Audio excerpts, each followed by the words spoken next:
añorar el tiempo pasado y recordar las cosas lejanas para endulzar un poco la vida.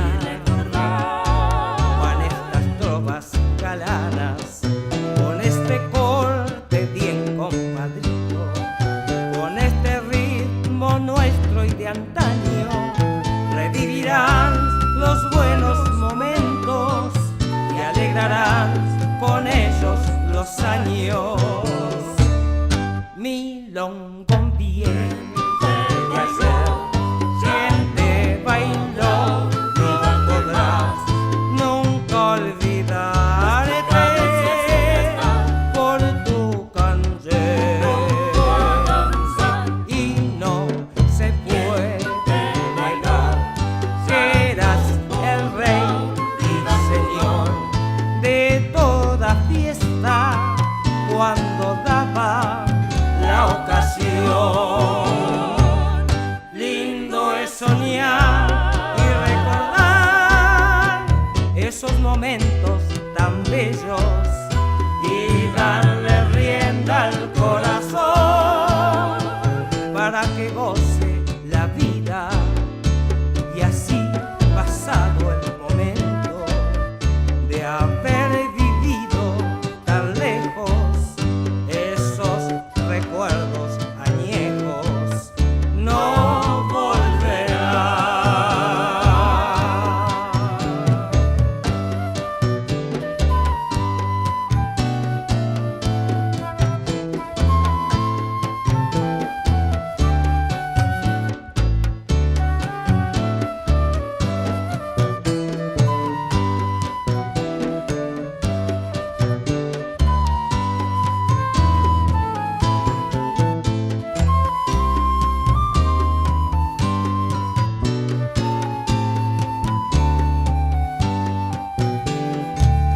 Milongón bien de ayer, siempre bailó, no podrás nunca olvidarte por tu canción.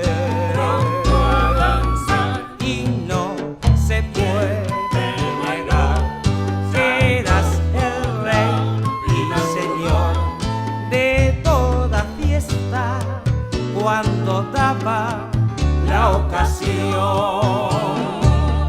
Lindo es soñar y recordar esos momentos tan bellos y darle rienda al corazón para que goce la vida.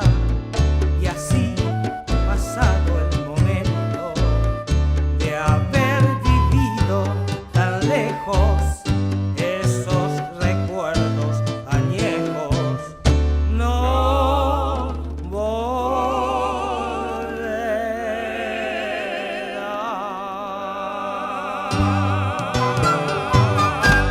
Amigas, amigos, ¿qué tal? ¿Cómo les va? Bienvenidos a Oriental de Montevideo, Uruguay. Bienvenidos a Musicalísimo una vez más. ¿Cómo le va, doctor Marfetán? ¿Qué tal? Muy buenas ¿Qué dice? noches. ¿Cómo le va? Bien. Bueno, nos estamos cultivando los Sí, divagues sí, últimamente. la verdad. Y hoy vamos a descubrir una asociación muy especial que se llama Africanía. Está justamente su presidente aquí, Tomás Olivera Chirimini, que tiene un amplio currículum por el cual vamos a tener que transitar, porque tiene tantas facetas. Lo vamos a leer porque hay muchos que lo conocen y, por supuesto, esto es para el mundo y para todo el país, ¿verdad?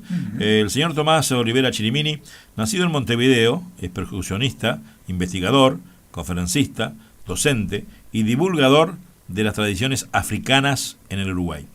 En 1965 se vinculó al teatro negro independiente, experiencia de la que surgió el conjunto Bantú, 1971. Cuya música vamos a escuchar al final. Grupo artístico dedicado a la difusión del candombe y sus manifestaciones. En su largo transitar, el grupo recibió varias distinciones, entre las que cabe señalar el Premio Fabini, en 1993, y la participación en Carnaval de Niza, 1990, amén de representar al país en Argentina, Brasil, Francia y España. Olivera realizó varias investigaciones, entre las que corresponde destacar la corealización de los audiovisuales Africandombe y Barrio Reus al Sur, y la producción del video como el Uruguay no hay, exhibidos en forma didáctica en escuelas e institutos del país y del extranjero. En 1987 brindó una conferencia sobre la solidaridad de los pueblos de Angola y África Austral. En coautoría con Juan Antonio Varese, publicaron El Candombe, año 1992, Memorias del Tamboril, primera edición bilingüe, 1996, y Los Candombes de Reyes en el 2000. Fundador y presidente de Africanía, asociación civil dedicada a estudiar la influencia y difusión del candombe y géneros afines como el tango, la milonga y el milongón. En el año 2007 viajó en varias oportunidades a África, la primera para asistir a una mesa redonda en la provincia de Zaire, en Angola, y las restantes para concurrir a los 7º y 8º festivales panafricanos de música que tuvieron lugar en Brazzaville, en República del Congo. El artista plástico y escultor egresado de la Escuela de Artes y Artesanías, Dr. Pedro Figari, en Utu, su obra San Benito de Palermo, talla en madera del Santo Negro de la ciudad italiana de Palermo, fue exhibida el 8 de mayo al 1 de junio del 2014 en el Museo de Historia del Arte y de Arte Precolombino. En el citado museo, el 8 de mayo, bajo su dirección, actuó el Ballet Africano de Montevideo Bantú. Así que y así estamos, los con saludamos. Este ¿Qué currículum, eh? ¿Qué tal, Tomás? ¿Cómo está? Bien, muy bien, muchas gracias. Muy feliz de estar acá con ustedes, compartiendo parte de mi vida. Como ustedes han podido apreciar, es muy versátil, una vida muy... Siempre he iniciado cantidad de cosas, siempre muy inquieto, desde muy joven, desde pequeño, y bueno, y aún hoy sigo con inquietudes y con una gran esperanza y con una... Estoy un poco preocupado, pero muy contento porque muy pronto, el sábado 9 de agosto, vamos a presentar el Ballet Africano de Montevideo Bantú en la Sala Neri Goitiño del Sodre, y es un poco la culminación de algo que empecé cuando era un adolescente. Ahí está. Pero al principio quieren las cosas. Sí. ¿Cómo comienza tu historia? ¿Dónde nacés? ¿Cómo es tu familia? ¿Y cuándo? Porque tú mencionaste por ahí de chico. ¿Cuándo de chico empezás a sentir determinadas inclinaciones artísticas? Bueno, desde la cuna. Yo siempre digo, incluso comienzo mis libros diciendo, desde la cuna fui embebido por el ritmo de los tambores, porque yo pertenezco al barrio Reus al Sur o barrio Ancina. Y allí eso fue una cuna de folclore y de tradiciones africanas. Entonces desde chico siempre sentí los tamboriles y siempre me apasionó, fue algo que me apasionó. Y bueno, y hasta ahora sigo viviendo allí en la calle Isla de Flores, esquina Minas. En la parte alta vivo yo y en la parte baja está la Asociación Civil Africanía. Es decir, es el mismo padrón, la misma casa. Y bueno, he sido toda una vida allí y he estado muy vinculado, es decir, me siento muy orgulloso de pertenecer a este barrio y somos una de las pocas familias que se mantienen prácticamente desde los orígenes del barrio, que esto data de 1890. Junto en ese mismo momento que nace el barrio, también nace la Universidad del Trabajo. Que está enfrente. Que está enfrente, claro. Y allí mi abuela nació en la calle Ancina, 1015, mi abuelo Tomás Chirimini vivió en la misma calle también, le llevaba 15 años de diferencia, era mayor él, y mi abuela se casó siendo casi una niña, y vinieron a vivir a la calle Minas 1033, donde tuvieron 10 hijos, uno de ellos fue mi madre, y bueno, ahí está toda esa es mi rama Chirimini. Está la rama Olivera, yo nací en la calle Olmedo e Industria, es decir, prácticamente la zona viene a ser el barrio. Bueno, a los 4 o 5 días me trajeron para el barrio, nací en la casa de mis abuelos paternos, que también tienen connotaciones con uno es un poco lo que fueron sus antepasados, ¿no? Uno hereda, en los genes están, porque tengo mucha pasión por el arte, por la música, y por las dos ramas he estado vinculado a la música. Mi padre fue violinista, a los 17 años era profesor de violín, pero los tíos de él, el que fue el profesor de él, Enrique Vidal, que falleció a los 96 años y aún tenía alumnos de violín, fue el primer violín del Sodre. Él, la familia Vidal y un hermano menor, José María Vidal, me cuentan que era superior a Enrique Vidal, que fue un violinista excepcional. Por lo tanto, fíjense que ustedes que mis padres se conocieron haciendo música. Mi madre, lo que se hacía en aquella época, estoy hablando de principios del siglo XX, estoy hablando de la década del 20, y mi madre tocó el piano, lo que se estilaba en aquellos tiempos a las jóvenes, las familias que podían hacerlo, era ponerse a estudiar francés y aprender a tocar el piano. Y mi madre hizo las dos cosas. Y se conoció a mi padre tocando el piano en un recital, él tocaba el violín, mi madre el piano, bueno, y allí vino toda la historia. ¿Cuál fue tu primer instrumento? Y qué orgullo, perdóname Jorge, antes de esa pregunta, yo que tuve el honor de conocer su casa con mi querido viejo Pancho, que un día pasábamos por allí, una casa muy, pero muy grande, tuve la deferencia de atenderme y hacerme recorrer la casa, ¿no? Y me gustó mucho, y cuando uno vive toda la vida en la misma casa, en el mismo barrio, qué orgullo, ¿no? Claro, porque uno lo lleva muy adentro eso. Lo lleva uno prácticamente, claro, yo pertenezco a una época pretérita, donde se vivía muy distinta a la actual. Entonces, el barrio era prácticamente una familia, nos conocíamos todos y vivíamos muchos años las mismas familias en la misma casa. Aparte se perdió la esencia, porque esa manzana de Minas, Isla de Flores, San Salvador, todas esas viviendas que quedaron abandonadas, que se destruyeron, ahora hay un complejo habitacional, pero se perdió un tema que era esencia del barrio, ¿no? Sí, indudablemente. Se perdió mucho, y bueno, de las familias originarias del barrio, la que queda ahora prácticamente es mi familia, por la rama Chirimini, ¿no? Que aún quedan. Tengo una tía, la mayor, de 92 años, y la que le sigue tiene 86, 87 años, que viven prácticamente en Minas 1022, enfrente, que nos escapamos durante la dictadura de que nos desalojaran en el momento que se tiró abajo el barrio, que fue un crimen de lesa humanidad.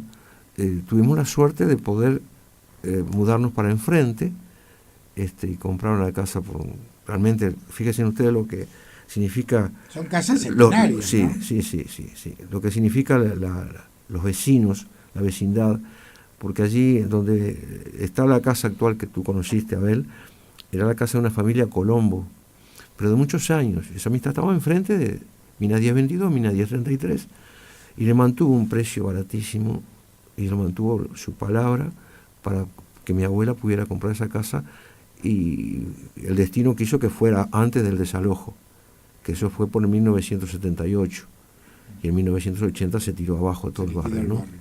Claro. Contame entonces lo del primer instrumento. ¿Cómo fue tu acercamiento? ¿A qué instrumento? Y el instrumento no podía ser otro que el tamboril. El tambor. En aquella época las llamadas eran de 10, 12 comparsas y hacían todo un giro en la calle Minas, iban por Durano. Sí, no. Yo pertenezco a un tiempo de las llamadas, de las verdaderas llamadas, las auténticas llamadas. No al desfile oficial de llamadas que nace en 1956. Yo soy anterior. Y las llamadas era un proceso tradicional que se daban en determinados barrios. Comenzó por el sur, después que se derriba la muralla que protegía Montevideo y que los negros ya son liberados, comienzan a asentarse en el sur y después Palermo. Cuando se va extendiendo la ciudad hacia el este, Palermo. Entonces allí es donde prácticamente la verdadera cuna del tambor. Y era la costumbre de que 3 o 4 tamborileros salieran por el barrio a tocar, iban llamando a los otros, por eso se llama llamada. Claro. Iban llamando a los otros, se iban saliendo de sus casas y se iban sumando y tocaban primero en el barrio, después iban a visitar los barrios vecinos. Eso era la verdadera llamada, porque no habían disfraces, no habían bailarinas, se tocaba el tambor, simplemente se tocaba, pero con un gran respeto y con una gran disciplina, porque para poder tocar el tambor con los mayores había que pasar varias etapas, y si no, no tocaban. Entonces, y se pasaban muchos años. Eso ocurre también en África. Empiezan de niños y no tocan con los mayores hasta que no están Te voy a prontos. preguntar eso, ¿sabes, Tomás? En lo que vos ibas relatando, que uno lo ve por el cine o la televisión, en África, ¿no? Un poco lo que vos decís ahora. Sí, yo se ve una sorpresa tremenda y alegría, ¿no? Porque la primera vez que fui a África, fui a Angola, a una mesa redonda, Banza Congo se llamaba, mesa redonda sobre Banza Congo, que era en la provincia de Zaire, que se celebraba el lugar donde tenían asiento los reyes congos en el siglo XVI. La casa de los reyes congos ahora se transformó en un museo. Y allí, bueno, a los invitados se nos presentó un grupo folclórico y me llamó la atención la forma de los tamboriles, la forma de tocarlo, que era muy parecido a lo nuestro. Indudablemente, también ya digo de paso que en Angola existe un barrio que se llama Candombe. Y después, a los 2 años, fui a Brazzaville, al Congo, y también allí fui a un festival de música y un día a los invitados nos llevaron al Museo de Música. Y allí se ve la gran sorpresa, porque cuando nos acercamos al museo, en la esquina mismo vi unos tamborileros que estaban con una fogata, igual que como se hacía acá cuando se templaban los tambores, que no existían los tensores, que estaban templando, buscando la voz al tambor. Entonces me llamó la atención, qué raro, porque en África generalmente los tambores son tensados con cuñas y con piolas, diríamos, con hilos fuertes. Y no por fuego. Yo no pensé que en África iba a haber que templaran el tambor con fuego igual que nosotros. Además tenían la misma forma y eran 3 tambores, que es lo básico de nuestro ¿Qué candombe. significa el templado? ¿Qué es eso que uno ve cuando lo acercan al fuego? ¿Qué se logra? Es buscarle la voz que tiene que tener el tambor. Porque el candombe se hace específicamente con 4 tipos de tambores que corresponden aproximadamente, aunque un poquito más bajo la tonalidad, a la voz humana. Entonces tenemos la voz del bajo, la voz del barítono, la voz de la tiple o soprano y la voz de la contralto. Eso es, y entonces hay que tocarlo, es un diálogo permanente entre los tambores, y bueno, eso se puede multiplicar y pues se pueden utilizar 40, 50, 80, 100 tambores. Pero los viejos tamborileros, yo tenía un error en ese concepto, pues yo había visto, una sola vez fui al Carnaval de Río y cuando vi una escuela de samba con 3.000, 4.000 integrantes y la batería, que eran 1.000 percusionistas, esto es impresionante, lo que debe ser una llamada de tambores con 1.000 tambores. Yo me imaginaba, pensaba eso, pero no. Después hablando con viejos tamborileros, me dice, no, eso no se puede hacer con nuestro candombe. El ideal para escuchar bien el candombe tiene que ser 20, 25 tambores, no más. ¿Por qué? Porque es un diálogo permanente. Se van contestando. Hay 2 ritmos de base, el chico y el bombo. A veces cuando no está el bombo, que se ha quedado en desuso, se utiliza el piano. Entonces esos son los ritmos de base y el que improvisa es el repique. Y entonces se van contestando. Cuando uno repica, es que sube, el otro escucha. Y es como diríamos como un sistema Morse, como si fuera un código. Uno repica y el otro escucha y el otro contesta. Y el otro contesta. Y cuando hay 2 repiques, toca uno, el otro toca la madera y después el otro repica. O sea, es el lenguaje, es el lenguaje de la del madera. tambor. Además es un ritmo así típico nuestro. El lenguaje de la madera, claro, es el ritmo de clave, que por eso es que se adapta fácilmente con la música cubana. Tomás, ¿por qué nace el candombe? ¿Y qué es el candombe? Qué linda pregunta, mira usted. Justamente ahora vamos a tratar de responderla con el ballet africano de Montevideo, Bantú. ¿Qué es el candombe? Es una fiesta, ese es el ritmo de la música negra. ¿Cómo nace? Es la música negra y nace a través de la trata de esclavos. El candombe nace en África. Y entonces llegan los negros a América, una razón fundamental, es decir, las colonias americanas necesitaban brazos, mano de obra para poder levantar toda América. No se puede hablar sin la presencia del negro. El negro llegó a todos lados, es decir, en todas las carreteras, los edificios, las iglesias, todo lo que se hizo allí está la mano negra. Y la mano del negro, digo, ¿no? La mano negra se puede malinterpretar. ¿Y cómo llega? Y llega con los primeros barcos negreros acá al Río de la Plata. Entonces, 1750 aproximadamente, porque según los investigadores no coinciden con la fecha exacta. Unos dicen 1742, otros dicen 1746, otros 1756. Vamos a dejar 1750. Es decir, Uruguay se funda entre 1726 y 1730.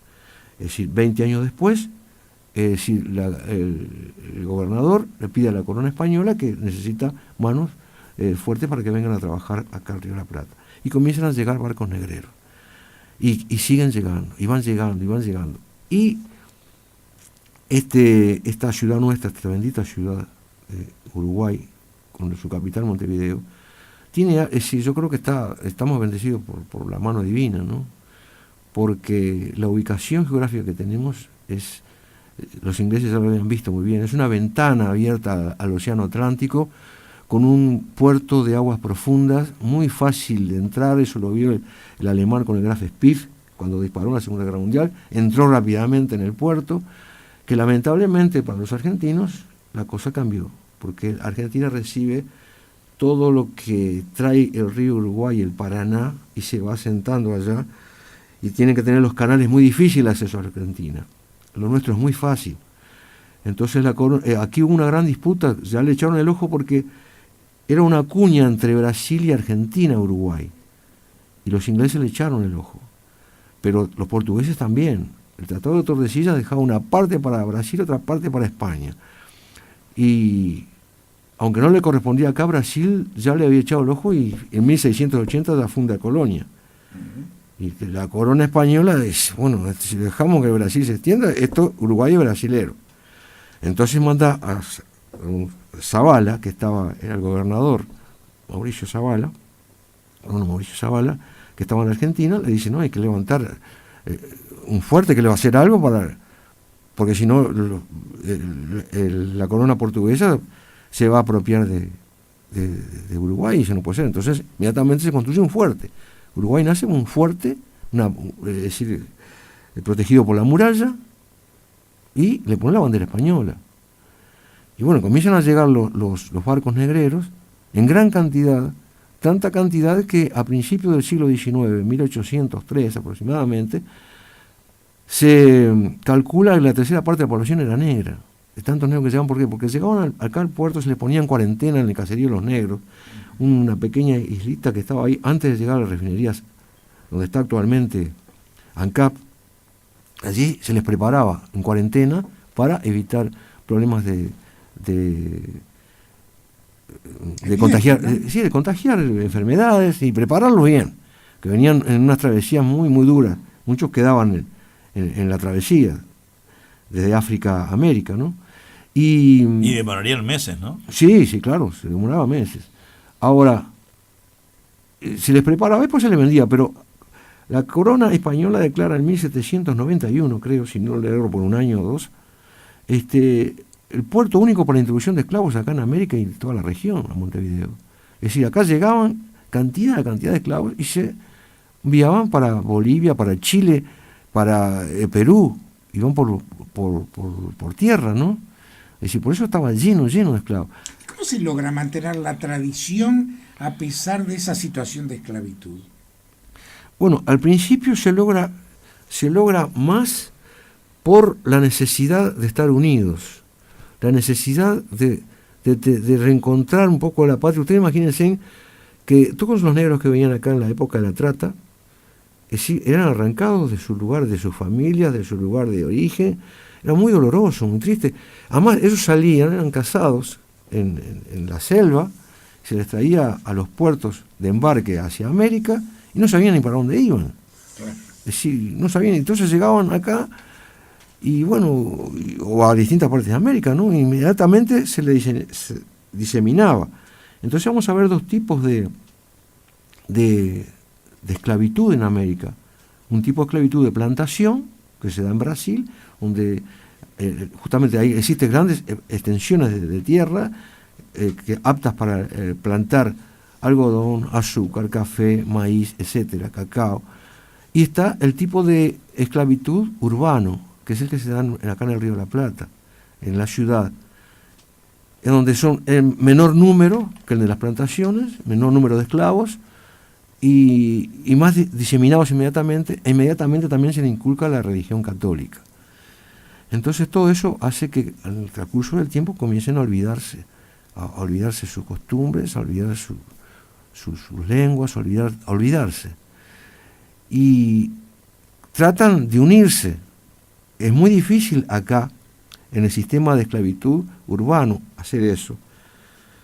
Y es mucho más fácil en el sistema, aunque es muy dura el régimen de esclavitud, de esclavatura en las plantaciones, es más fácil mantener las tradiciones porque hay mucho mayor cantidad y además la trata en esos países duró más tiempo que en el nuestro. Estaba siempre rejuveneciéndose, trayendo esclavos jóvenes. Entonces trataban de conservar sus tradiciones.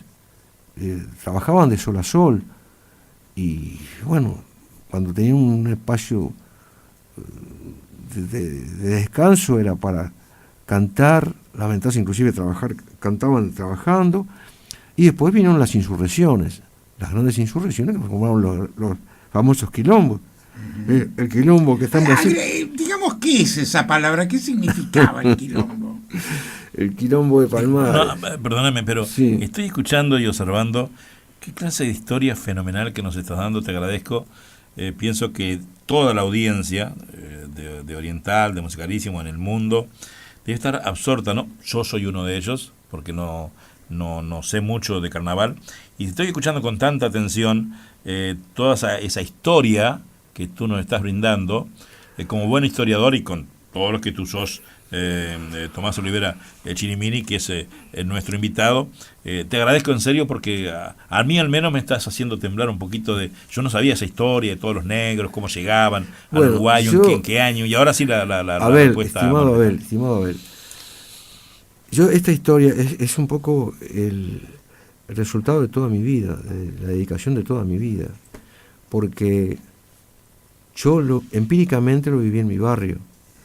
Esto lo veía, incluso mi abuela me contaba, en los fondos de su casa, en la calle Ancina, vivían unas africanas, y que había un canto era una especie de un lamento, y ella sentía el golpear de las palmas y ese canto, siendo una niña muy traviesa, y se ve que era un lamento que esas africanas que vivían en los fondos de su casa estaban recordando algo, y ella como niña traviesa en varios momentos se ponía a cantar, la imitaba y a cantar, y ya se ponían a llorar. Entonces vas a saber en el canto qué reminiscencia había. Entonces, yo aprendí todo eso en la calle, en mi barrio Ancina, pero después tuve la suerte de empezar a leer los libros cuando ingresé en el Teatro Negro Independiente, por los años 60 y pico.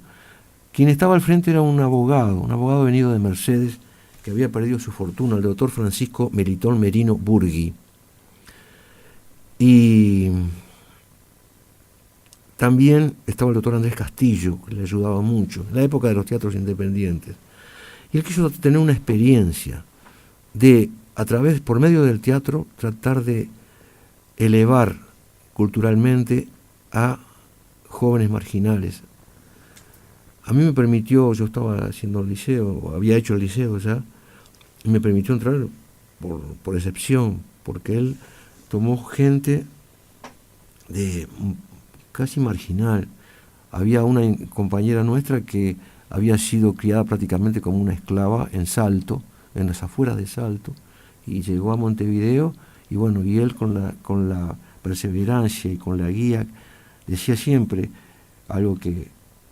Hay cosas del doctor Merino que yo no me puedo olvidar. Me decía que, claro, que es mucho más difícil ser señor que ser doctor. Él nos decía que doctor puede ser cualquiera quien se lo proponga. Pero señor no. Pero señor no es para cualquiera. Mirá. Era una de las máximas que nos decía él, que el señor podía vivir en una casa de barro, en una casa muy modesta, y ser un señor. ¿Por qué? Por manejar los valores. Y doctor, bueno, ustedes saben, doctor hay toda clase de doctores, ¿no? Y él comenzó, cuando perdió su fortuna su padre en Mercedes, Vino a Montevideo, sus dos hermanos, uno llegó a ser capitán de navío y una hermana fue maestra de enseñanza primaria. Y él fue abogado. Él se empleó en la policía, estuvo trabajando como escribiente y se recibió a los 38 años así de abogado. Entonces él dijo, se acercó al Teatro Negro Independiente, al Galpón, el movimiento independentista de los teatros, y resolvió formar el Teatro Negro Independiente. Y se acercó ¿a quién? A Lauro Ayestarán, a Andrés Castillo, y empezamos, y Ildefonso Pereda Valdés, a quien tuve también el honor de ser su amigo en sus últimos años, pero muy amigo, y me enseñó mucho. Y entonces empecé a ver el mismo fenómeno que yo tenía, que había visto en la casa, empecé a ver en los libros. Y entonces dije, bueno, pero esto, por una cuestión de justicia, yo creo que me dediqué a eso. Miren que yo tuve que hacer una lección de vida. Yo permanentemente, casi desde la pubertad, diríamos, o desde la adolescencia, que tuve que estar tomando decisiones permanentemente en mi familia. Hasta ahora sigo tomando, estoy cansado de tomar decisiones de vida. Pero tuve que tomar una decisión de vida. Yo tuve la suerte, milagrosa, porque pertenecía a una familia muy humilde, que la única distinción que tenía, diferenciada un poco de otras familias humildes, era que en el seno de nuestra familia nació un jugador que fue un crack, Oscar Chirimini. Oscar Chirimini fue un jugador que fue un crack en River, después fue un crack en Peñarol, y jugó en la selección uruguaya. Entonces, ustedes imagínense, a mí se me pone la piel de gallina cuando me contaban mis tías o mi madre, cuando mi tío jugaba en los años 40 en Peñarol. Mi padre me contaba de él que era fanático. Cuando jugaba en Peñarol y existía una radio, de repente en el barrio había algunos que tenían radio, no había otra forma de comunicarse. Entonces estaba todo el barrio pendiente. Cuando jugaba Peñarol Nacional, Chirimini hacía un gol, Chirimini decía gol.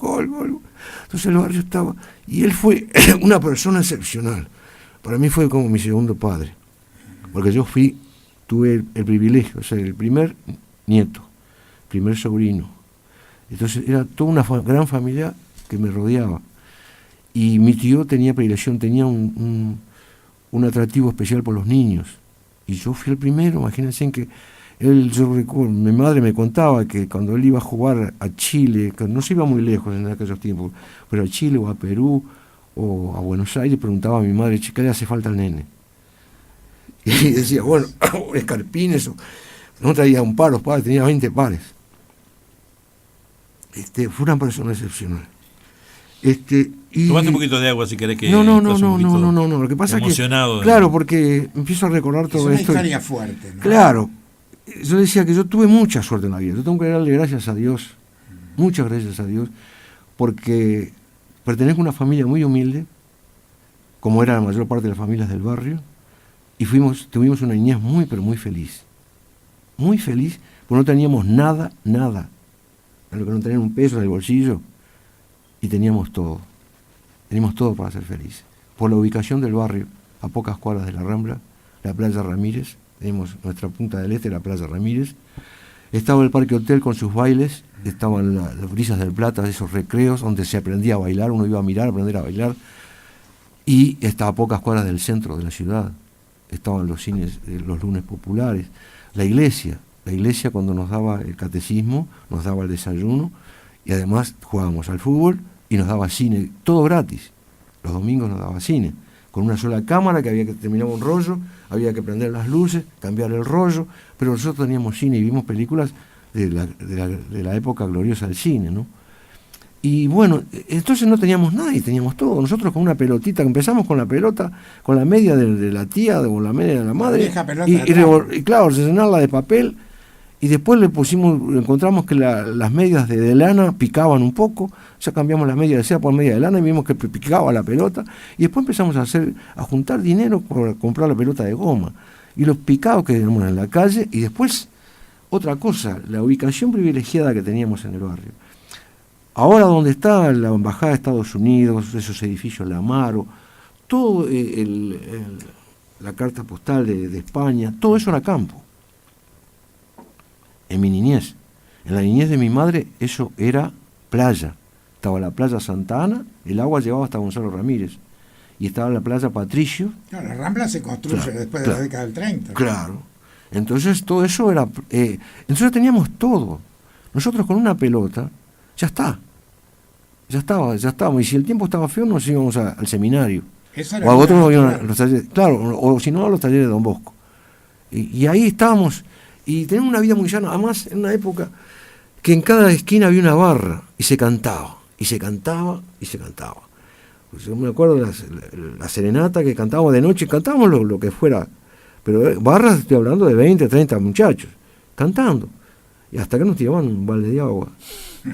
A las 12 de la noche, a la 1 de la madrugada, cantando. Dejen dormir, por favor. ¿Por qué cantaban?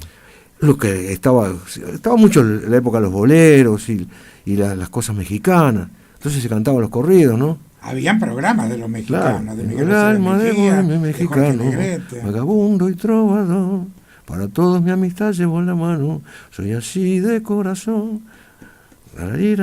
Jalisco, yo qué sé, todo eso. En la iglesia cantábamos todos los cánticos eclesiásticos, los hacíamos a ritmo de candombe. Es decir, en el seminario hay un padre Barlén, que estaba siempre con un bastón, y la gente cuando llevaban los cantos, el Ave María, etcétera, todo eso nosotros hacíamos el ritmo sentados en un costado, en el banco, y cantábamos bajito todo el ritmo de candombe hasta que venía el padre con el bastón y se acababa el candombe. Son las 2 de la mañana con 2 minutos. ¿Ya? Estamos en CX12 Radio Oriental de Montevideo, Uruguay, con Tomás Olivera Chirimini, que es el presidente de la Fundación Africanía. Y nos está dando una Nos clase había de quedado historia, la sí, una pregunta de qué era suya. quilombo. Eso es. ¿Qué significaba la palabra quilombo? Quilombo es una palabra de origen africano que en realidad se aplicó a los lugares donde los esclavos pudieron escaparse de su estado de su esclavitud y formar lugares inaccesibles que se les llamó quilombos. Acá se les llamó quilombo a las casas de los niños, ¿no? Donde se vendía el amor. Es decir, habían prostitutas, se alquilaban, había un local, habían prostitutas, y ahí se iniciaban muchos jóvenes, y no jóvenes. O sea que fue una mala adaptación de un término que sí, no tiene nada que ver. No, claro. Y uno dice, muchas veces, a veces los términos, qué candombe, qué quilombo, cuando hay un lío, qué quilombo, qué candombe, son términos que se aplican. Se popularizaron. Sí, permanentemente. Entonces, ¿por dónde íbamos? Yo ni sé ni por dónde íbamos. No, ustedes me están haciendo emocionar mucho. Recuerdo de la etapa del teatro negro. Ah, el teatro negro. Entonces allí aprendí eso, pero yo les tengo que decir una cosa, que mi padre me tenía prohibido acercarme a un tambor. ¿Por Y qué? me veía mal que yo fuera para Encina. Yo estaba en Isla de Flores y Minas. ¿Por qué? Porque hasta esa época existía una gran discriminación racial evidente. Ahora sigue existiendo, pero no es evidente. Pero en ese momento era evidente. Tan evidente que los negros formaban la sociedad. Incluso se hablaba de los negros usted y los negros che. Y habían asociaciones, continuando lo del siglo pasado de las naciones, donde los negros se juntaban con reglamentos para tratar de protegerse unos a otros. En el siglo XX habían asociaciones civiles para hacer recreos, reencontrarse, la alegría del reencuentro de familias. Y entonces había una gran discriminación, puesto que había varios lugares públicos con los negros estaba prohibido entrar.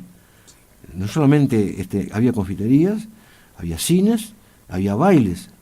Famoso Sudamérica. Sí, había. Fue en época bueno, bien por eso, moderna. sí, eso fue más moderno. Pero estoy hablando de otra época que estoy hablando de los años 40 y 50, donde el negro estaba. Entonces el negro se trataba de nuclear, juntarse y llevar su vida por ese lado. Había un estereotipo creado por el blanco sobre el negro, que era, el negro era simpático, era un ser muy fiel, que el negro era una persona que no le gustaba mucho trabajar, pero que era muy, muy compañero. Sobre todo se hablaba mucho de la fidelidad, graso horror. También la imagen que se daba al negro era un tambor, una botella de vino debajo del brazo y la mendicidad, pidiendo, tocando el tambor por 18 de julio, 3 tambores, por todos lados se proliferaban los negros que tocaban, y entonces esa era la imagen. Por eso mi padre me decía, yo no quiero que te acerques a un tambor, porque a usted ven negro y toma un tambor, este es negro, y está el vino y está la mendicidad.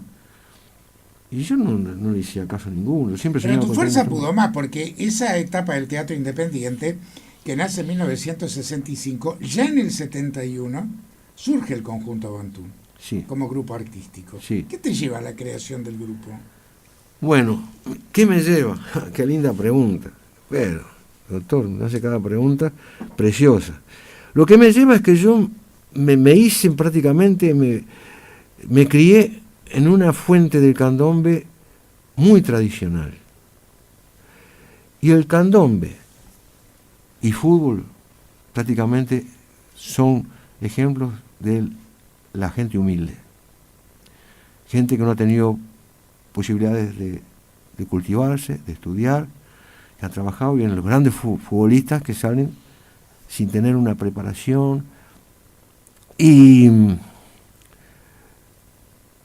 tanto el candombe como el fútbol se empezó, ya en los años 50, ya comenzó a comercializarse. Si bien cuando Uruguay sale campeón en Maracaná, que apenas fueron unos pesos que les dieron, que no tuvieron ni para festejar el campeonato, pero ya ahí ya empezó el profesionalismo. Y lo mismo ocurrió con el candombe. Es decir, el candombe, en lugar de mirar a África o a Cuba o a Centroamérica, comenzó a mirar a Brasil, a las escuelas de samba. Para mí el mismo proceso ocurrió en Brasil con las escuelas de samba. Es decir, que ya los carnavales actuales de Río no son como los carnavales que se celebraban en los años 50. Y con el candombe pasó lo mismo. Los carnavales Además, actuales... en esa década del 50 empiezan a surgir las grandes estrellas, Marta Gularte, Sí. Rosaluna, Bueno, la Negra y Johnson. nace por una razón, que el candombe en la primera mitad del siglo XX, la gente decía que era muy monótono, que era aburrido.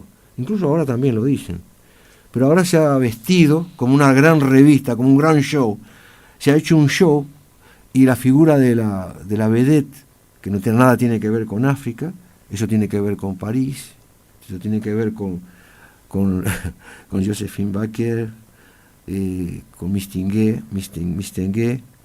que eran las grandes vedettes que surgen claro, la Belle Époque de Europa. Y que eso después pasa, la figura de la vedette de Europa pasa al cine norteamericano.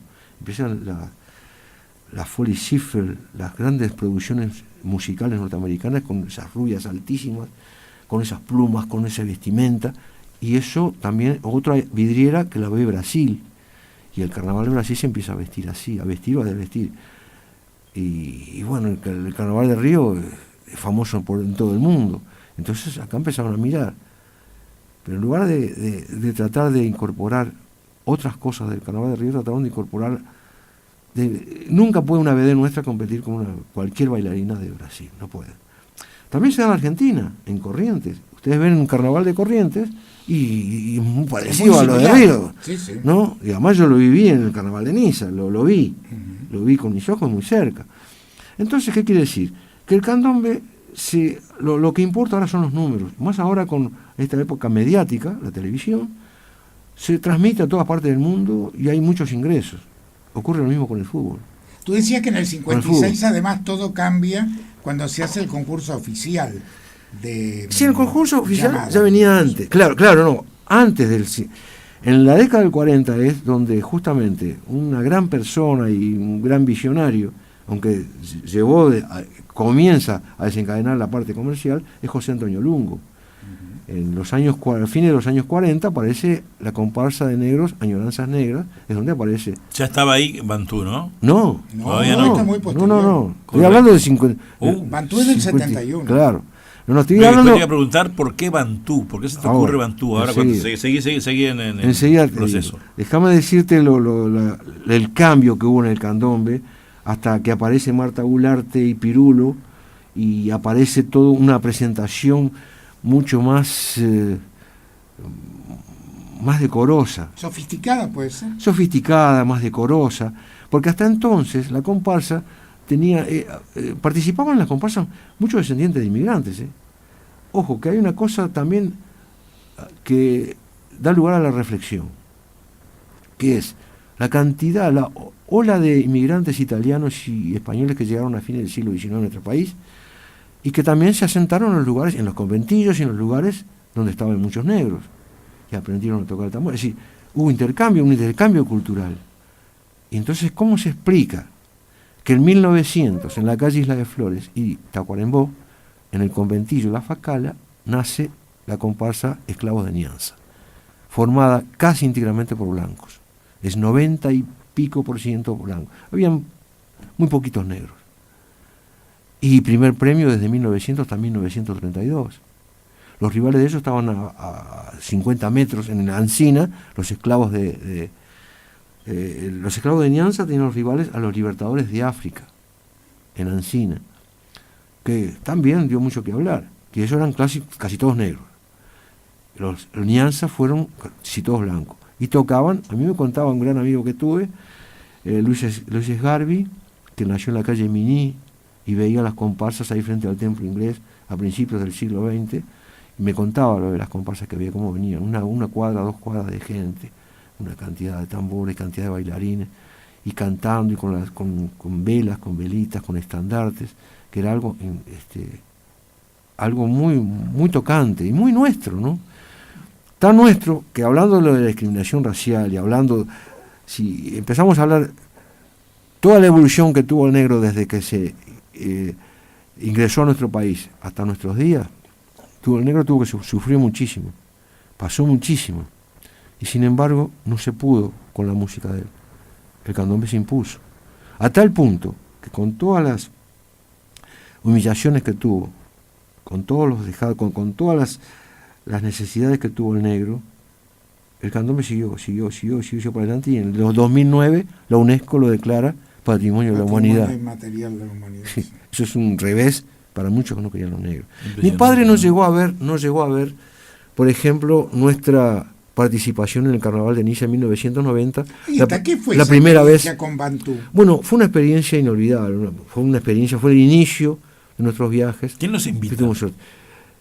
La invitación surge por 2 personas que son realmente nuestros símbolos: Ana María Bozo y la arquitecta Isabel Viana. Porque me imagino que era mucha gente, ¿no, Bantú? Sí, escúchenme. Ana María Bozo, una de las principales de esta casa, bueno, es una personalidad de nuestra sociedad, y a Isabel Viana estaban en Francia, estaban en Niza, estaban en el mismo lugar que se encontraba el alcalde, y viendo un carnaval, un desfile, le comenta el alcalde, que había hecho mucha amistad con ellas, qué lástima que Uruguay no tenga nada para presentar en nuestro país, ¿no? Y entonces la arquitecta Isabel Viana, que se acordaba, que me conocía a mí, que me había visto alguna vez en alguna charla y con los tambores, dijo: no, ¿cómo no? En Uruguay está el candombe, ¿cómo no? Así nace la invitación. Llegó la invitación a través de ellas, y allá, ustedes fíjense lo que es la cultura. Cuando yo digo que vale más, que la cultura es un valor mucho más importante que tener un arma.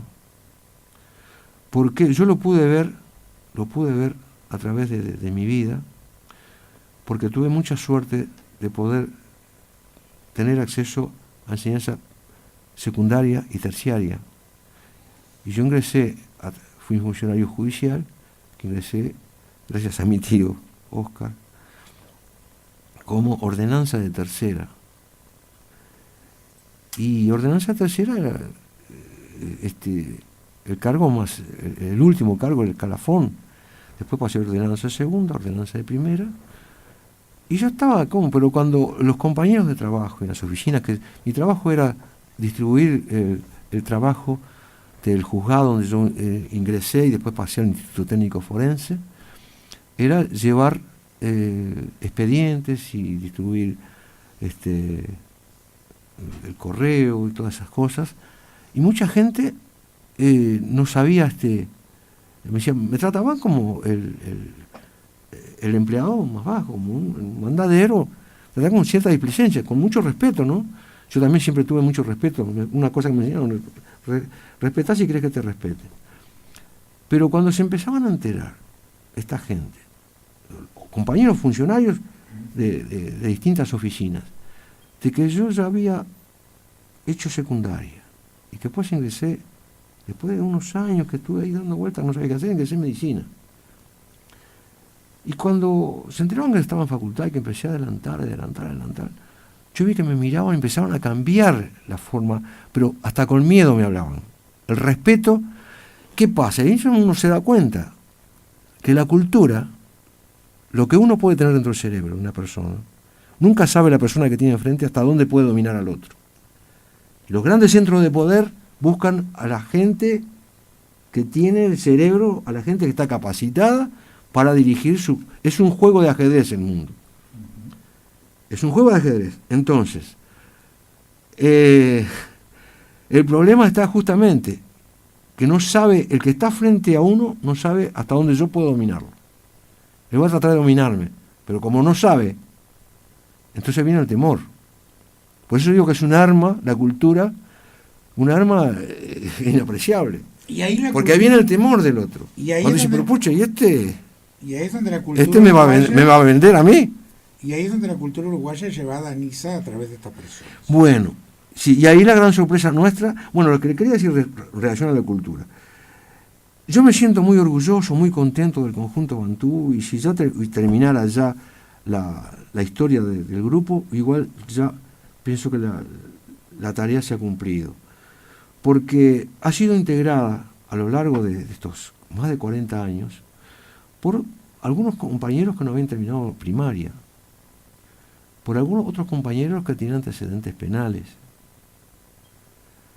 y que sin embargo, gracias a un tambor, pudimos llegar 5 veces a Europa, y con el respeto que se nos recibió, y que jamás ni yo hubiese podido, funcionario público, ir 5 veces a Europa, y recorrer, estar en los lugares que estuvimos, y la apreciación, el respeto, y la apreciación, las menciones, todo lo que hemos recibido ha sido increíble. Y además, a mí me costó muchísimo convencer a la mayoría de los integrantes del grupo para viajar a Niza. Porque lo primero que me preguntaban es, bueno, ¿cuánto nos van a pagar? Digo, mirá, no sé que tenemos ni sabía que íbamos a ir a Niza. Vamos a ir a Europa, muchachos, yo qué sé, yo no sé si alguno de nosotros un día podemos ir a Europa. Dice, no, pará. Si no nos dicen cuánto nos van a pagar, no vamos. Estamos cansados que nos exploten, que nos utilicen, que agarren y que nos llevan un negrito, vení, toca, y fenómeno, y otros se llevan el dinero. Digo, mirá, sí, yo entiendo, eso lo entiendo y es verdad. Pero nosotros, ¿cuándo se nos va a dar la posibilidad de ir a Europa por nuestros medios? Nunca. Además, tengo entendido, cuando se acercaba la fecha del carnaval, ahí fue que me enteré a dónde íbamos. Digo, mirá, vamos a ir a hacer escala en París, después vamos a ir a Niza.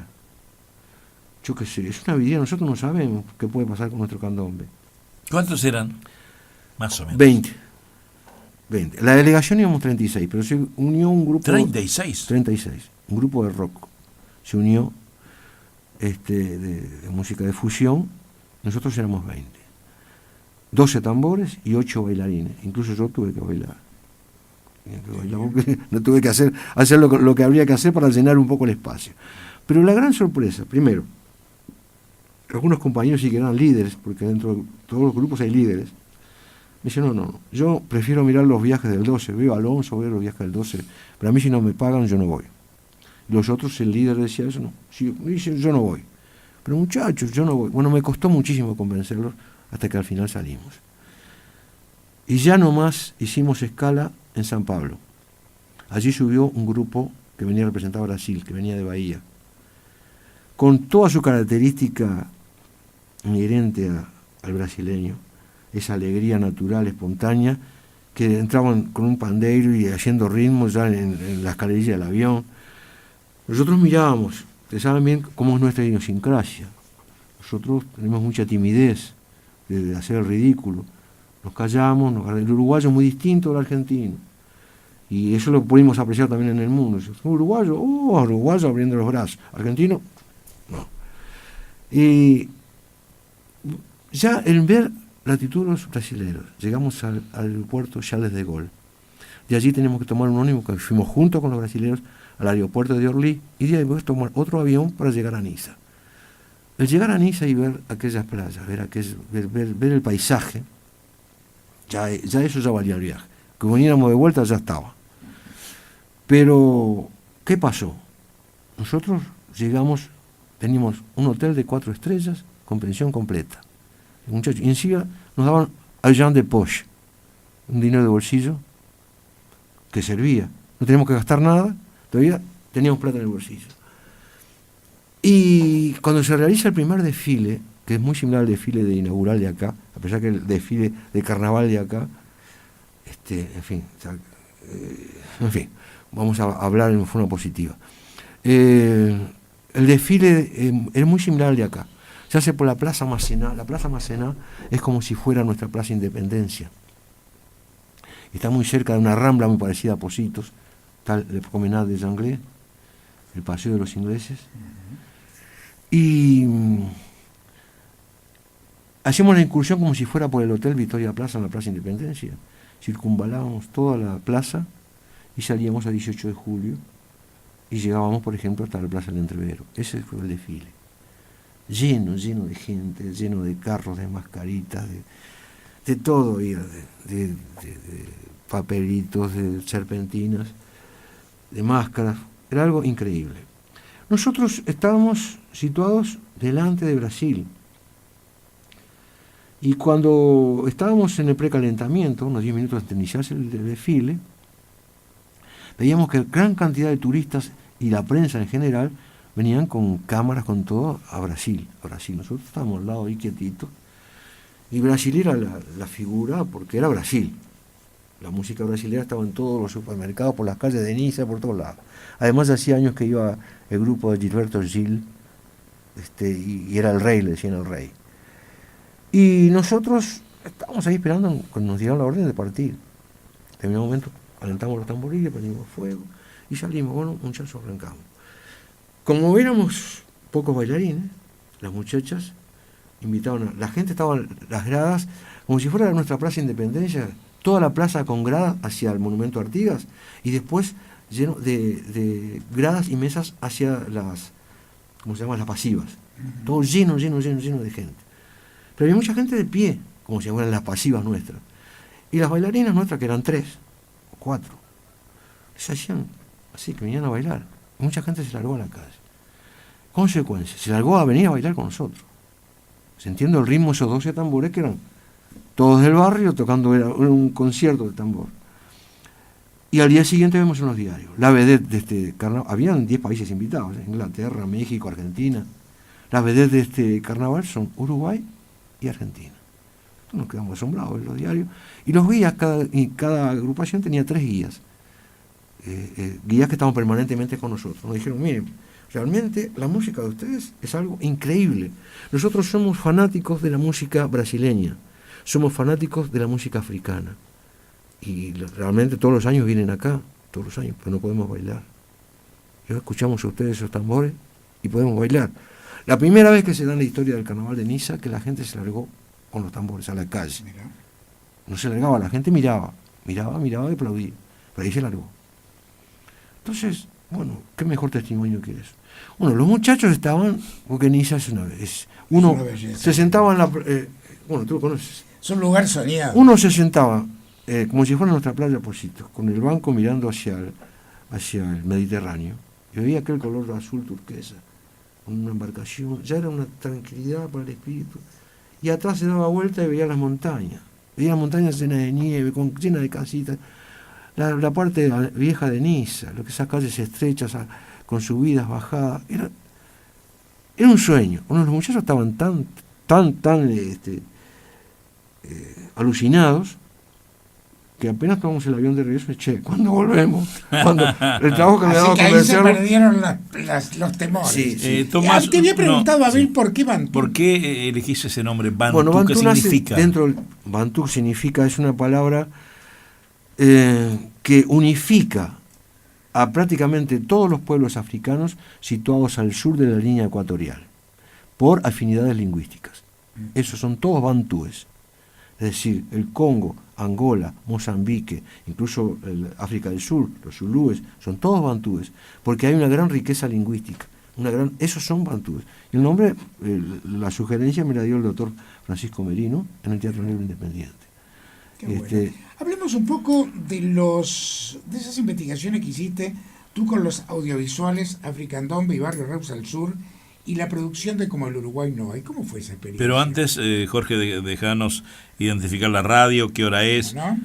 Son las 2 de la mañana con 27 minutos. Caramba. Nos falta apenas media hora. Sí, un poco menos. Y hemos hablado poquísimo de lo que es este genio.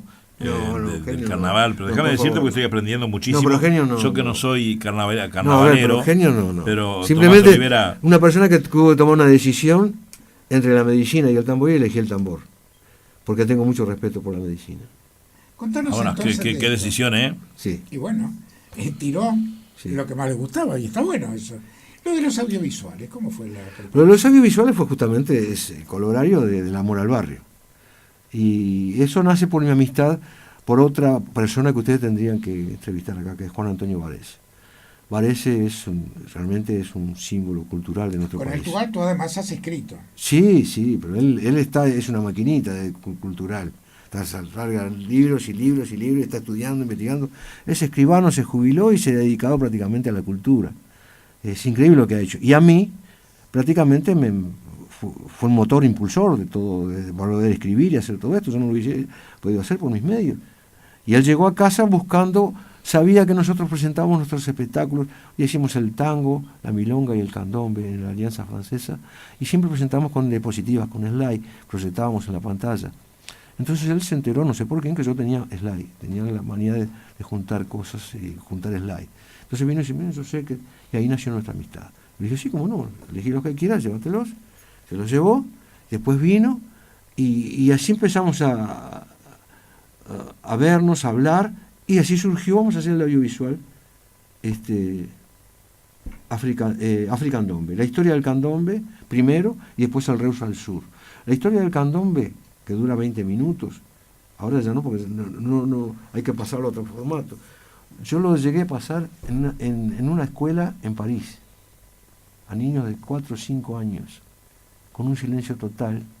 Le pasé el audiovisual de la historia del candombe. Los niños creían que yo era un inspector venido de África, no sé. Que la maestra le preguntó, a ver si ustedes pueden decir a este señor quién es, de dónde es, qué es. Levantaban la mano, todos rubios de ojos celestes, miraban, levantaban la mano. Sí, es el inspector, decían los niños, es el inspector. No hace mucho tiempo, porque o sea que el divague va variando, ¿no? Y estamos divagando, De ya todo- entramos divagando. No, de todo lo que tenemos Entramos aquí a de tu divagar. currículum. Pero en el año 2007 viajaste en varias oportunidades a África. ¿Qué te dejó eso? Bueno, Ya como presidente de Africanía, ¿no? sí. Bueno, me convenció que la mayor parte de los negros africanos que vinieron acá son del Congo y Angola. Eso, ninguna duda. Por su fisonomía física, por su idiosincrasia y por su música. Porque pude ver yo les había empezado a contar, en el Museo de la Música en Brazzaville, que nos agasajaron con un grupo folclórico, y me llamó la atención que tenían la misma forma, el mismo tamaño, y se tocaban prácticamente igual que nuestros tambores, con la diferencia que se ponía el tambor entre las piernas, pero tocaban con las manos el piano, el chico y el repique. ¿Qué te pareció la cultura africana? Bueno, qué pregunta, me mataste. ¿Qué me pareció? Primero que para poder opinar de eso tengo que conocerla, y es muy amplia, hay que zambullirse en la historia. Yo, por ejemplo, sobre todo puedo decirte lo que he leído y he podido comparar, que es muy poco. por ejemplo, el africano vive en equilibrio con la naturaleza y prácticamente, es decir, es incapaz de hacerle daño a la naturaleza por propia voluntad. Es decir, ¿Eso surge además, de que todavía hay muchas agrupaciones tribales? bueno, claro, el problema ha sido que la llegada de los europeos estropeó todo. Porque parecería que la historia del negro nace a partir de la trata de esclavos. Cuando se descubre América, 1492, ahí empieza la historia del negro. Y nadie dice lo que eran los reinos negros en el siglo XII, en el siglo XIII, que estaban organizados, más organizados que en Europa. Y que habían códigos, habían leyes, y bueno, que realmente época de oro de África, es decir, la época de oro de África están en esos siglos, 11, 12, 13. Medioevo. Claro, antes del descubrimiento de América. Entonces, vamos a ver, ¿por qué no se habla de eso? Se habla de la esclavitud, de la esclavatura, el negro esclavo, pero no se habla de los reyes, los imperios y es decir, la organización que tenían esos imperios. Y había muchos imperios. En fin, ¿cómo fue la pregunta? De la cultura. Bueno, entonces no es fácil poder, hay que saber mucho, hay que estar mucho más tiempo. Fui 3 veces, pero tuve muy poco tiempo. Y bueno, lo que pude convencerme fue de ver que el candombe tiene muchísimo, por ejemplo, una recreación que nosotros hacemos, Coronación de los Reyes Congos o Angola, que lo aprendí en el Teatro Negro Independiente, y a medida que fui leyendo lo fui mejorando. Lo veo en el 2009 allá en Brazzaville, en el Congo. Y todavía no tenían los reyes presentes como nosotros ponemos a los reyes, no habían reyes. Porque yo veía que se formaban, tiene varias figuras muy bien descritas por Laro Estarán en la música en el Uruguay. Tiene varias figuras. Primero el cortejo, vienen los reyes adelante, con las parejas de baile atrás. ¿Qué son los reyes? Los reyes son los que gobernaban los estados de África, claro. ¿Y ellos iban adelante? Ah, sí. Por eso te lo pregunté. Claro, sí. No te digo, yo estuve en Angola, donde era la casa del Reino Congo, que ahora es un museo, y vi en las vitrinas las fotos, la vestimenta, las cosas que tenían los reyes. Fíjate, será interesante lo que tú decís, porque uno empieza por prehistoria y el Oriente, Grecia y Roma, Claro. Edad Media, pero nunca nos enseñaron qué pasaba en África. Y parecería que todo empieza en África, ahí en Egipto, en el sur de Egipto, ahí empieza la humanidad. Es muy discutido, son hipótesis, pero el mundo empieza allí. Cuando hay gente como Daniel Vidar y otros más que me dicen, somos todos negros, uno dice, pero ¿cómo es esto? Dice, no, entonces, ¿y dónde nace la raza humana? ¿Cómo ve la cosa? Pues uno va para atrás y hay gente que uno no puede negar a Daniel Vidar. Entonces dice, no, somos todos de origen negro, vamos. Que halago para vos en lo personal, ¿no? De lo que decías hoy en el comienzo, de una familia pero tan humilde, y de poder haber recorrido medio mundo, ¿no? Bueno, pues eso digo que soy agradecido a Dios, tuve mucha suerte. Como fue nuestro grupo, podría haber tocado a cualquier otro. Nos tocó a mí, nos tocó a nosotros, y bueno, después de Niza vino al año siguiente, 91, otra cosa que me enorgullece, que es, primero fuimos a un festival folclórico universitario. Para poder participar allí había que ser universitario. Y ya te dije que había integrantes de nuestro grupo que no habían terminado la escuela. Y no solamente que fuimos a Chile y que habían grupos que tenían que ver. El ballet de Ucrania, eran casi todos médicos o estudiantes de medicina, era espectacular, fue espectacular. Tan es así que fue una semana antes del festival a Chile y se quedó una semana después actuando en teatro. Espectacular. El ballet folclórico argentino, que era de Marcos Juárez. Sí. Era espectacular, sensacional. Y nosotros fuimos rejuntados representando a UTU, porque acá las universidades no tienen ballet folclórico. Fuimos representando a UTU, ahí fuimos con el grupo Los Tientos, que hacían el malambo, y etcétera, etcétera. Y nosotros fuimos con los tamboriles, una mamá vieja, un gramillero, un escobero, nada más. Y la gran sorpresa que al final del festival me llaman las autoridades que era el presidente, era de la Universidad Católica, una universidad muy copetuda. Y me llama a mí y dice, a ver, ¿cómo es el nombre del conjunto negro? Bantú. ¿Quién son el nombre de los integrantes? Fulano, mengano. No sabían por qué pasaba. Estamos en el estadio aquel, el Estadio Nacional de Chile. Nacional de Chile. Y me dice, bueno, esta noche, al cierre del festival, van a ser agasajados porque ustedes son el mejor conjunto y el más solidario. ¿Qué ocurrió? Los festivales folclóricos universitarios, eso es lo que tendría que imitarse en el mundo entero y se termina Gaza, se terminan todas las guerras. Lo que es el folclore, lo que es la música. Yo he participado, nosotros, el grupo nuestro, a través de tantos años, en cantidad de festivales folclóricos. Y ya ves, intercambiando cultura con otros países. Viendo, actuaba Argentina, nosotros mirábamos y era extraordinario. Actuaba Ucrania, notable. Actuaba Hungría, notable. En Europa, Mongalvia, Rusia, actuábamos nosotros, silencio. Cuando terminaba el festival, ¿sabes cómo nos despedimos? Todos en un abrazo y llorando. Te iba a preguntar. Eso, la paz en el mundo, con la música y la danza, se acaban todas las pavadas. El gran problema es la ambición del hombre. Todo al final termina así. Nosotros empezamos a girar en la condición humana. Sí, claro.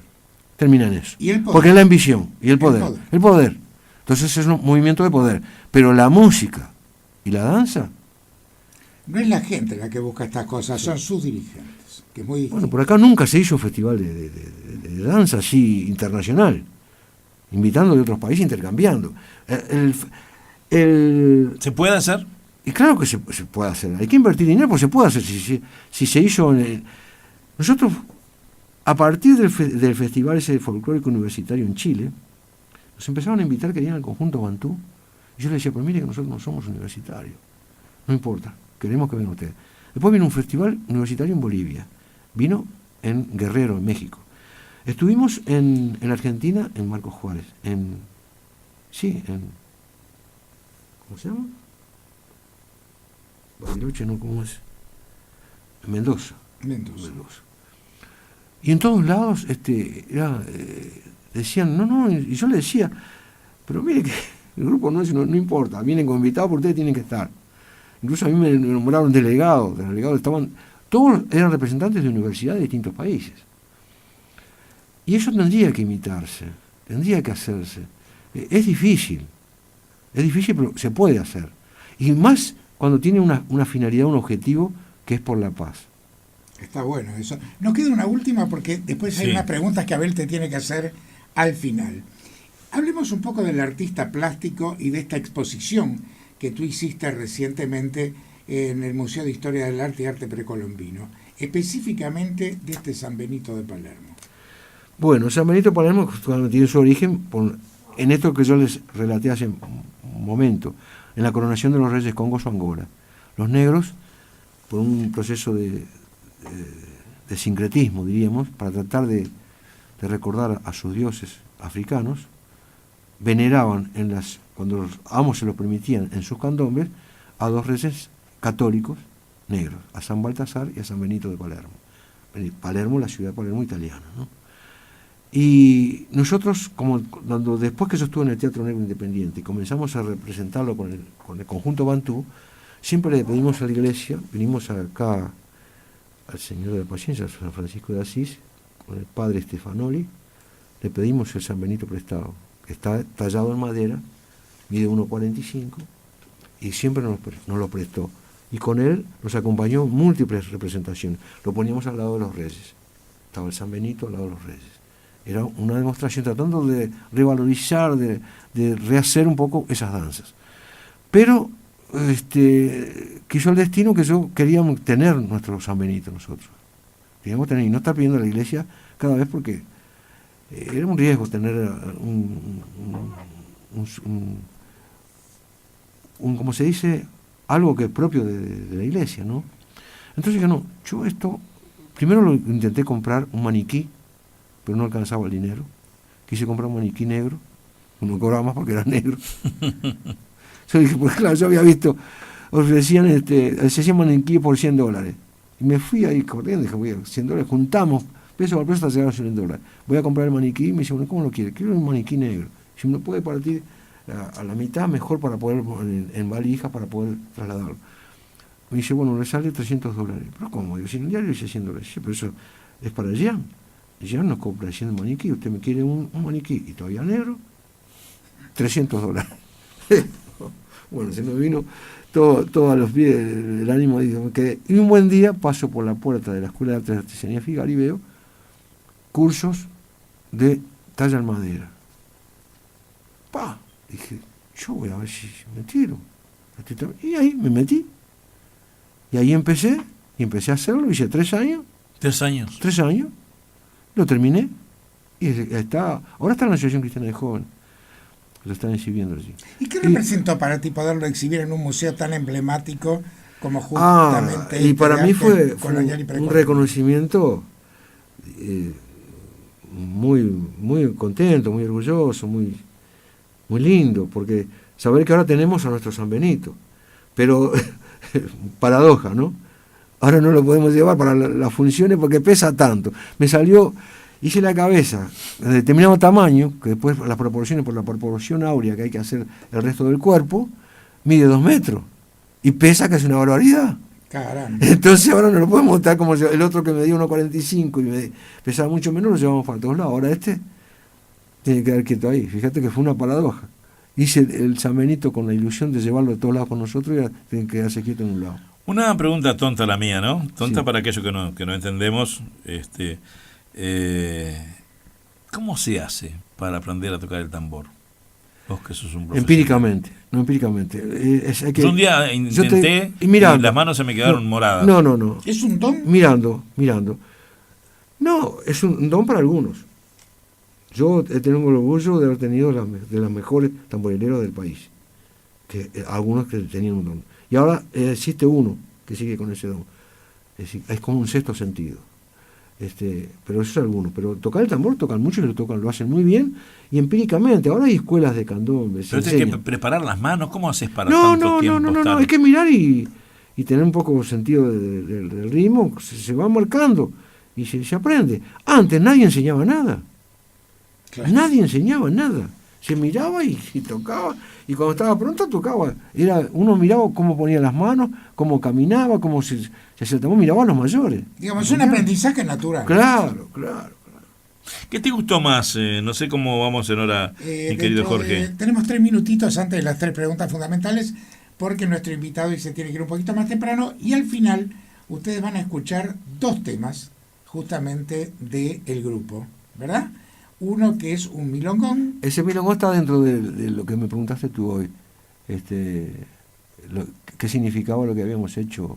Como el Uruguay no hay. Ahí está. Bien. ¿No? Que se llama ¿Qué tiempo? Y luego el cuánto movimiento de la suite de ballet según Figari, que el grupo Bantú lo hizo en homenaje al gran maestro Llorela Marque Pons. En Esto Porto va a Alegre. ser el cierre musical. Qué lindo terminarlo musicalmente, ¿no? Porque hemos hablado tanto sí. de todo lo que sos vos, Tomás Olivera, que... podría contar muchas anécdotas. Así que nos quedan 7 minutos de charla. Bien. Digamos. ¿Tenés alguna pregunta No, tú no, antes en que yo especial haga las que nos corresponde a cada invitado que viene al Divague? Primero, que ha sido un orgullo tenerte. No. Seguramente va a haber una segunda oportunidad. Aparte hemos aprendido mucho porque yo he de aprendido, una cultura que sí, en parte sí, desconocemos. Sí, sin Por duda. gran parte. Quiero- Una pregunta me quedó así. Tú mencionás el término negro. ¿Qué es eso de que ahora decir negro es ofensivo y hay que hablar de afrodescendiente? Bueno, eso es foréspor. Eso es algo... Para mí no tiene nada que ver. Es decir, claro, afrodescendiente porque la palabra negro, incluso en Estados Unidos, en el idioma inglés, está black y nigger. Nigger es más despectivo, black es negro, nigger es un negro cualquiera. Y la palabra negro parecería que fuera algo despectivo, pero no, porque está el negro jefe. ¿Y cuántas veces El negro jefe, el negro jefe, todo el mundo entero lo ha respetado. Y siempre negro aquí, negro allá, y Odulio nunca dijo nada. Es decir, para mí no tiene nada que ver. Lo afrodescendiente, claro, porque los negros en América, ¿de dónde vienen? De África, son descendientes de africanos, son afrodescendientes. Es una forma más, yo qué sé. Para mí es negro. Yo no entiendo. A mí el color negro, mucho, es más, yo te digo una cosa. Ser negro es negro y Te digo, listo. para ¿no? redondear un poco la cosa. Como ser rubio, ser blanco. Mira, y ya hoy manejamos la condición humana. Yo tenía la costumbre desde niño de escuchar la radio y tocar el tambor en una cajita de lata donde mi madre tenía los útiles para coser. Y con las agujas de tejer de madera hacía como un tambor, una batería. Desde niño tocaba todo, acompañaba todo.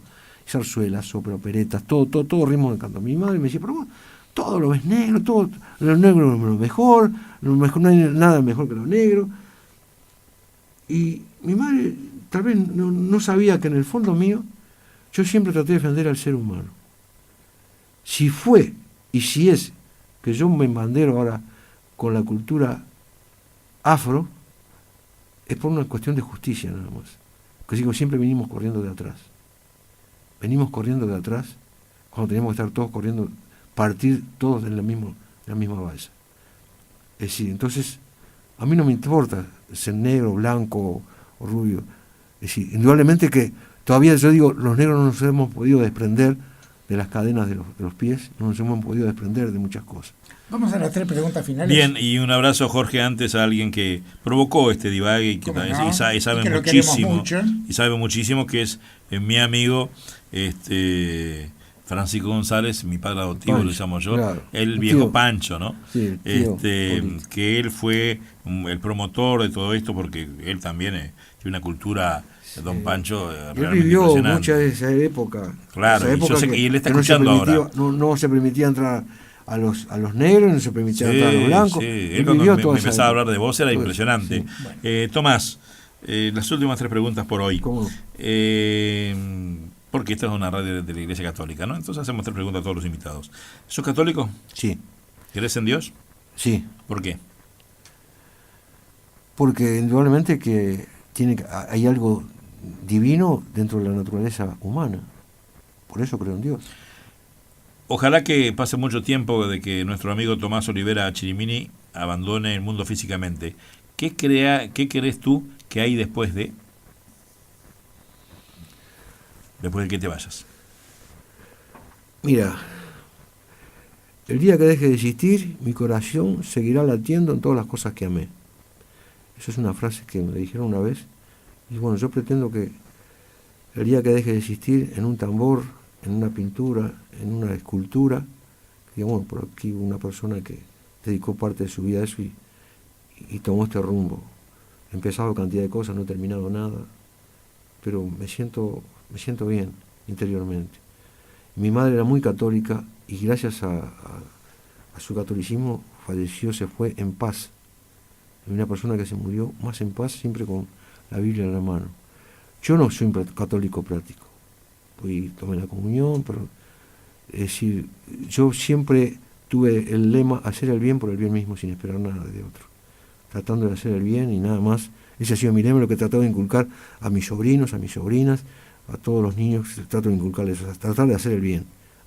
Hacer el bien sin mirar a quién. Nada más.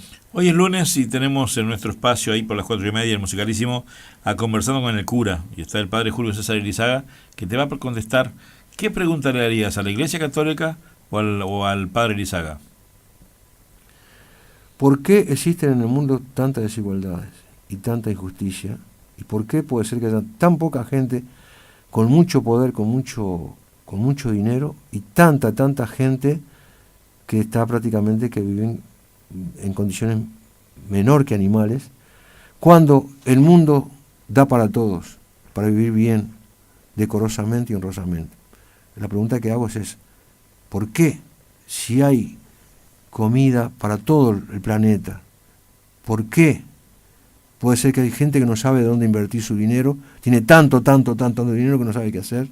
¿Y por qué hay gente que en el centro de África está con el negocio de los diamantes, del sol a sol, sin comer, mal alimentados, con enfermedades?